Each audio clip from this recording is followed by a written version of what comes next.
10-year-old Emily Wilson stood outside the grand double doors of the sprawling Maplewood Inn, her heart fluttering with a mix of excitement and nervousness.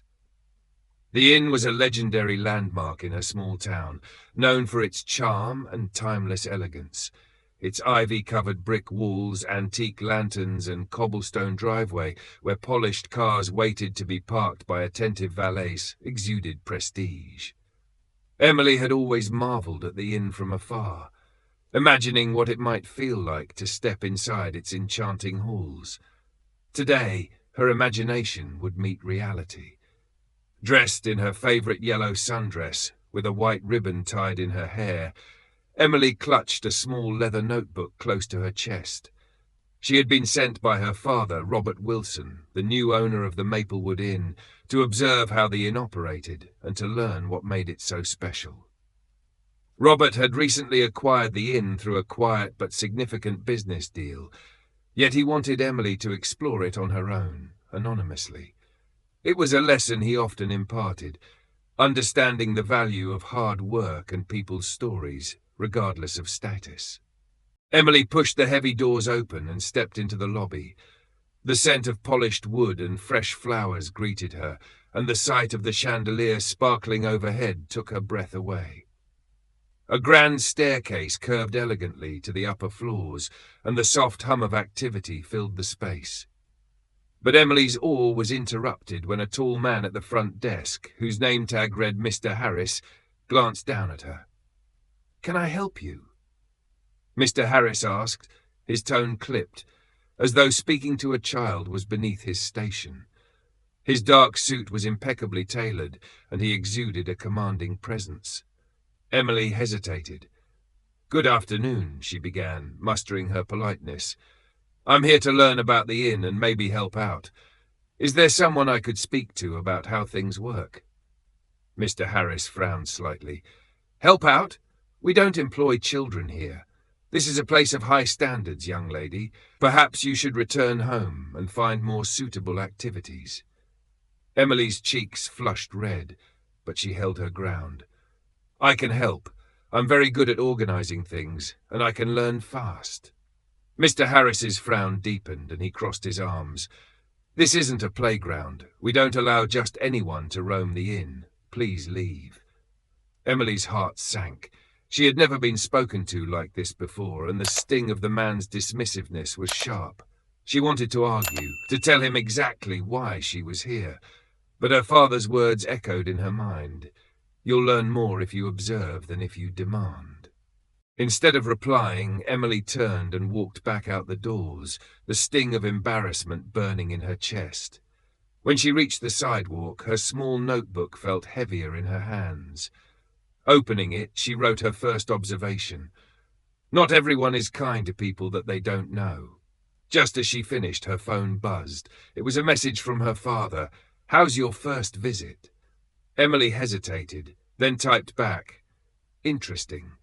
I'll tell you more when I get home." Later that evening, Emily sat by the window in her room, looking out at the Maplewood Inn in the distance. The lights from its windows glowed warmly, but the memory of Mr. Harris's cold demeanour lingered. She flipped through her notebook, thinking about what she had seen and heard. The thought of going back made her nervous, but she knew she couldn't give up so easily. The next morning, Emily convinced her father to drop her off near the inn once more. This time, she decided to approach the staff differently. She entered through the side door where she had seen housekeepers and other workers come and go the day before. The hallway smelled faintly of laundry detergent, and Emily followed the sound of humming until she found a woman folding towels in a small, bright room. "Hello," Emily said softly, stepping inside. The woman looked up, startled. She had kind eyes and wore a simple uniform with a name tag that read Mrs. Rivera. "Hello, sweetheart. Are you lost?" Emily shook her head. "No, I'm here to learn about how the inn works. Can I help you?" Mrs. Rivera smiled warmly, a stark contrast to Mr. Harris's frosty reception. "Well, aren't you a curious one? Sure, you can help me fold these towels, but don't go telling anyone. I'm not sure the managers would like it." Emily grinned and set her notebook down to help. As they worked, she asked Mrs. Rivera questions about her job, the guests, and the other staff. Mrs. Rivera shared stories about long shifts, demanding visitors, and the small joys of making a room feel like home for travelers. Emily listened intently, scribbling notes whenever she could. Over the next week, Emily spent time with various members of the staff. She helped the bellhop carry bags, shadowed the kitchen team as they prepared meals, and even joined the groundskeepers as they tended the gardens. Everyone was kind to her, though many seemed surprised by her curiosity and determination. But Emily couldn't help but notice patterns. Staff whispered about Mr. Harris's rigid rules and how he treated certain employees unfairly. Some guests were catered to with extra care, while others were barely acknowledged. Emily wrote everything down, her notebook filling with observations about the inequality she saw. One afternoon, as Emily walked through the lobby, she spotted Mr. Harris speaking sternly to a housekeeper about a minor oversight. The housekeeper's shoulders sagged under his sharp words, and Emily felt a surge of frustration. She didn't want to reveal who she was yet, but she also couldn't stand by and watch someone be treated poorly. "Excuse me, Mr. Harris," Emily said, stepping forward. Mr. Harris turned, clearly annoyed. "Yes?" Emily stood tall, despite the nervous flutter in her chest.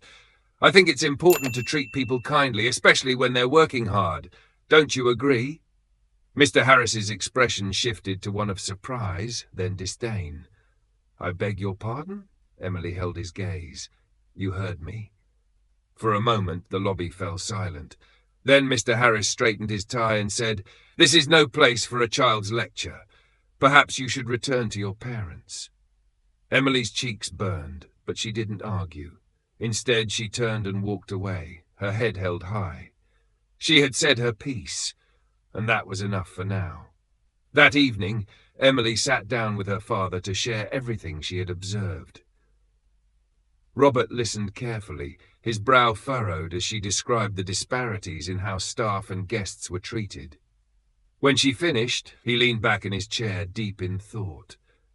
"You've done well, Emily," he said finally. "Now, what do you think we should do about it?" Emily hesitated, then said, "I think we need to make changes from the inside out, but I want to help. I've spent time with the staff, and I think they'll trust me." Robert smiled. "Then let's make it happen." The next day, Emily returned to the inn with a new purpose.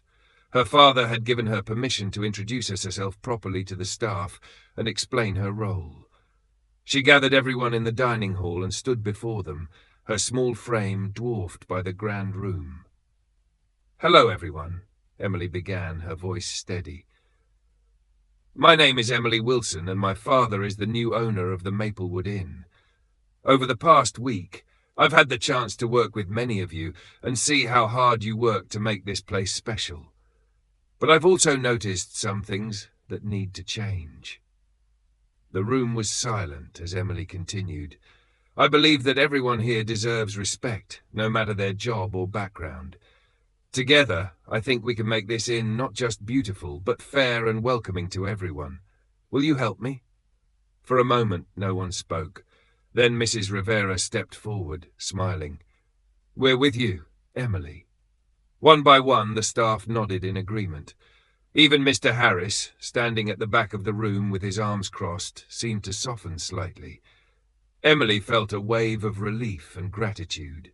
This was just the beginning, but she knew they could make a difference together.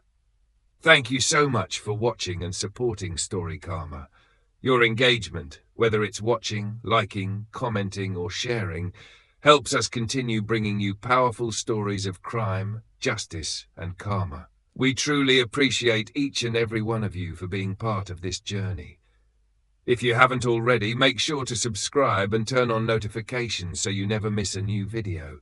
Your support keeps this channel going, and we can't wait to share more incredible stories with you.